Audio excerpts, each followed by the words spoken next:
வணக்கம். எல்லோருக்குமான தலைவர் அப்படின்னு பார்த்தாக்க இங்க எல்லோருக்குமான தலைவராக காமராஜரை நாம பார்க்கலாம். எல்லோருக்குமான தலைவராக மகாத்மா காந்தி அவர்களை பார்க்கலாம். எல்லோருக்குமான தலைவராக தந்தை பெரியாரை நம்ம பார்க்கலாம். எல்லோருக்கும் தலைவராக டாக்டர் கலைஞர் ஐயாவை பார்க்கலாம். எல்லோருக்கும் தலைவராக எம்ஜிஆர் அவர்களை நம்ம பார்க்கலாம்.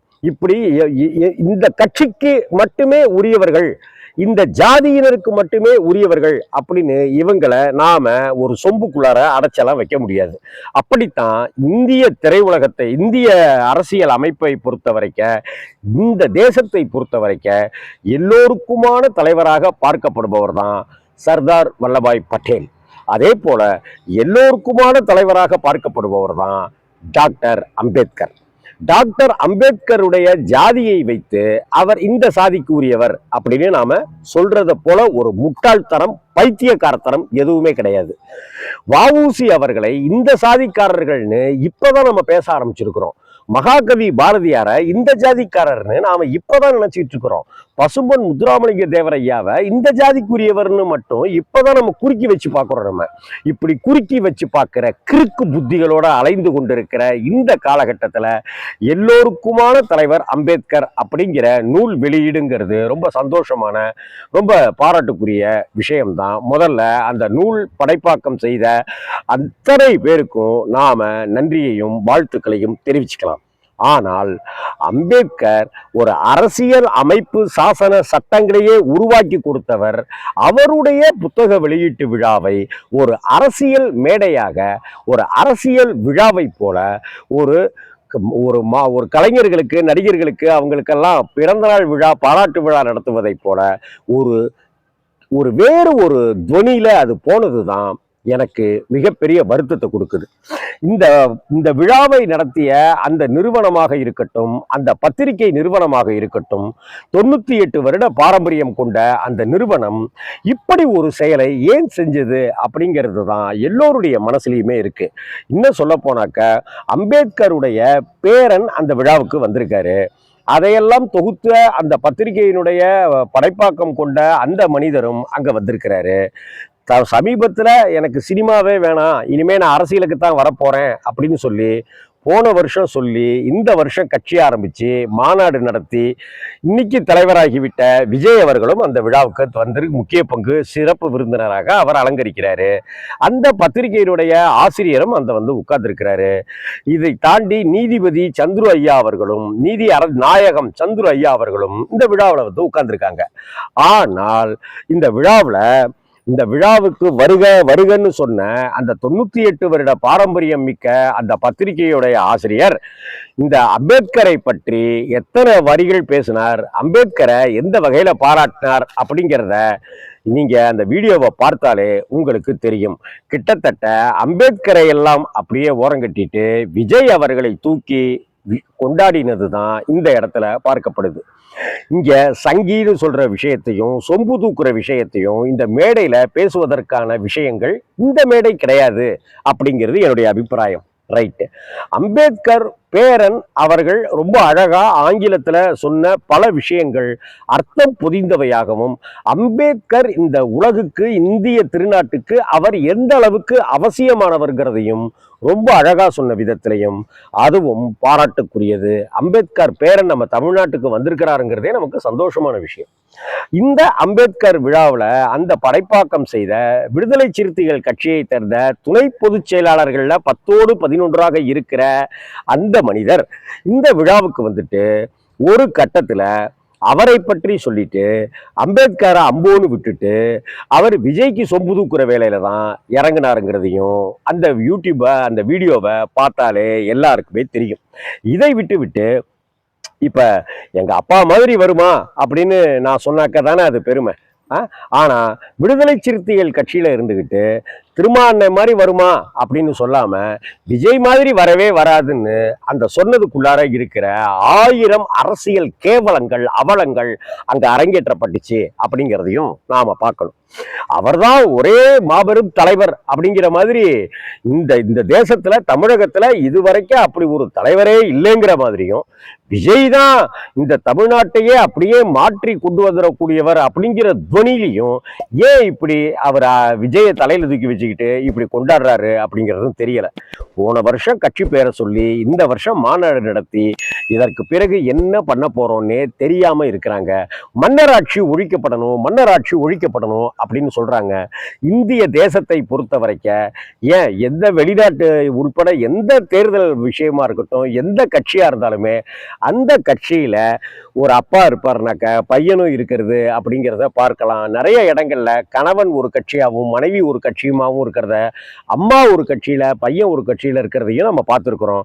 இதை கடந்தும் கூட அப்பாவும் கணவரும் மனைவியும் ஒரே கட்சியில இருக்கிற கம்யூனிஸ்ட் கட்சிகள் மாதிரி இருக்கிற விஷயத்தையும் நம்மளால பார்க்க முடியுது. ஜவஹர்லால் நேரு, மோத்திலால் நேரு, ஜவஹர்லால் நேரு, இந்திரா காந்தி, ராஜீவ் காந்தி அப்படின்னு வந்திருக்கிற காலகட்டத்தையும் இன்னைக்கு இருக்கிற ராகுல் காந்தியிலேருந்து பிரியங்கா காந்தியிலேருந்து எத்தனையோ பேரையும் நம்ம பார்க்க முடியும். இப்படிப்பட்ட ஒரு சூழ்நிலையில மன்னராட்சின்னு சொல்றாங்க அப்படின்னாக்க பாஜகவிலையும் தான் அப்பாவும் பையனுமா பதவியோட இருக்கிறவங்களை பார்க்க முடியுது. பாஜகங்கிறது ஒரு உதாரணம், திமுகங்கிறது ஒரு உதாரணம். எல்லா கட்சியிலையும் அப்படித்தான் இருக்காங்க. ஓபிஎஸ் அவர்களுடைய பையன் எம்பி ஆகலையா? இன்னைக்கு எடப்பாடி தன்னுடைய மகனை கொண்டு வரணும்னு அவர் விரும்பலையா? இப்படின்னு பல கேள்விகளுக்குள்ளார நாம போக வேண்டிய அவசியம் இல்லை.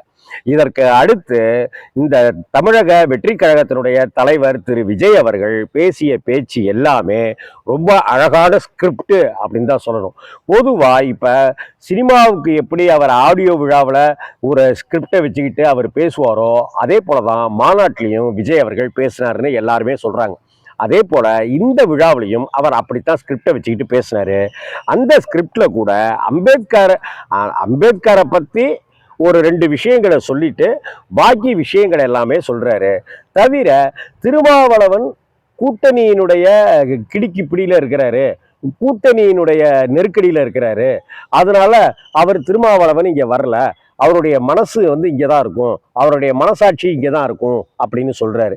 அப்படின்னா கடந்த ஏப்ரல் 14ஆம் தேதி அம்பேத்கர் பிறந்த தினத்தன்னைக்கே இந்த விழாவை நடத்துறதுக்கு திட்டமிட்டு முதல்வர் மு.க. ஸ்டாலின் கிட்டையும் தொல் திருமா அண்ணன் கிட்டையும் டைம் கேட்டு அவங்களும் டைம் கொடுத்துருந்தாங்க.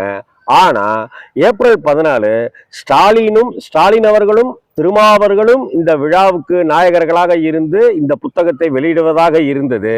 இந்த 5 மாதத்துல ஏன் மாறுச்சு, அன்னைக்கு அந்த விழா ஏன் நடக்கல அப்படிங்கிறதுக்கான பதிலை அந்த பத்திரிகை நிறுவனமும் இவங்களும் தான் சொல்லணும். சமீபத்தில் கூட அந்த 98 வருட பாரம்பரியம் கொண்ட அந்த பத்திரிகை ஒரு அரசியல் பத்திரிகை, வாரம் 2 முறை பத்திரிகை நடத்துறாங்க.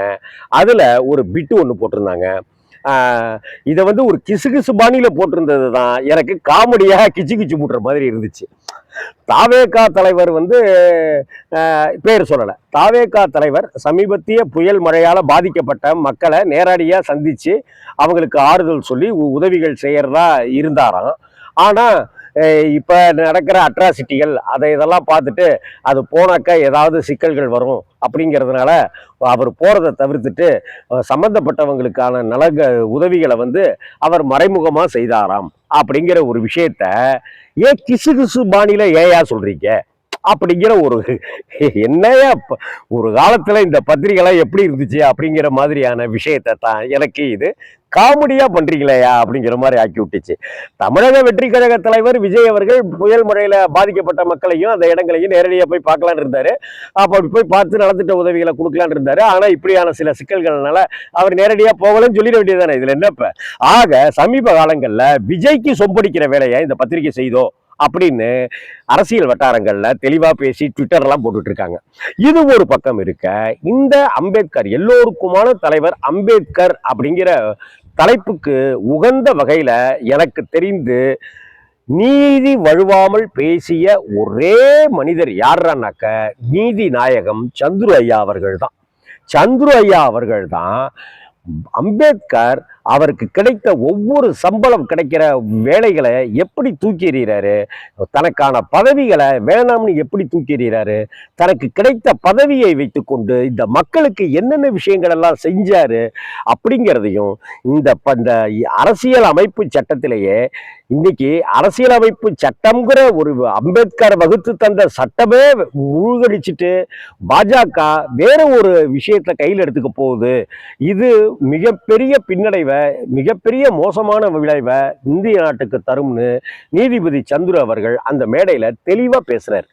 அதற்கும் மத்தியால இங்க மணிப்பூர்ல நடந்திருக்கிற விஷயம்ல இருந்து, தலித்துகளுக்கு ஏற்படுற கொடுமையிலிருந்து எல்லாத்தையும் அவர் பேசுறாரு.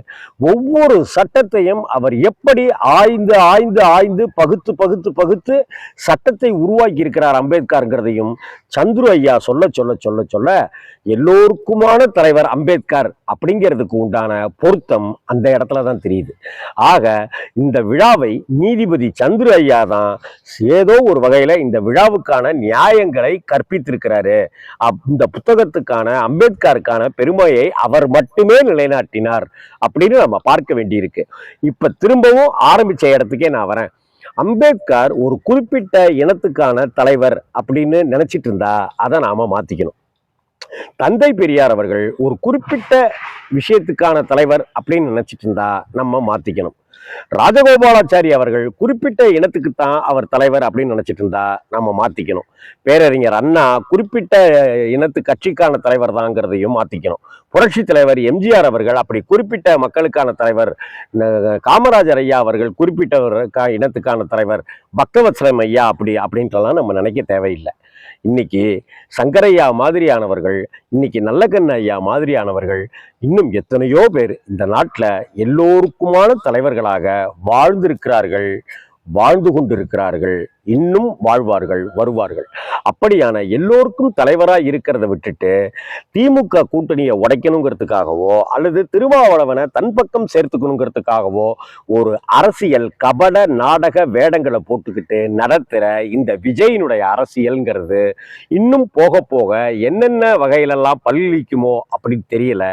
ஆனால் நீதிபதி சந்துரு ஐயா எப்போதும் தன்னுடைய வாழ்க்கையில தன் வக்கீலாக இருந்தப்பவும் சரி, நீதிபதியாக இருந்தப்பவும் சரி, அத்தனை விதமான முறையிலையும் சட்டத்தை காத்து நீதியை நிலைநாட்டி எல்லோருக்குமான வகையில அந்த சமதர்மத்தை காக்கிற வகையில சட்டங்களை தீர்ப்பை வழங்கியவர். இந்த விழாவிலையும் அம்பேத்கர் அவர்களை குறித்து தெல்ல தெளிவுற கரெக்டா பேசினது நீதிபதி சந்துரு ஐயா ஒருத்தர் தான். இது பற்றி உங்களுக்கும் இதை பற்றி தெரிஞ்சிருந்ததுனாக்க உங்களுடைய விருப்பம் என்னவோ அதையும் நீங்கள் கமெண்ட்ல போடுங்க. வணக்கம்.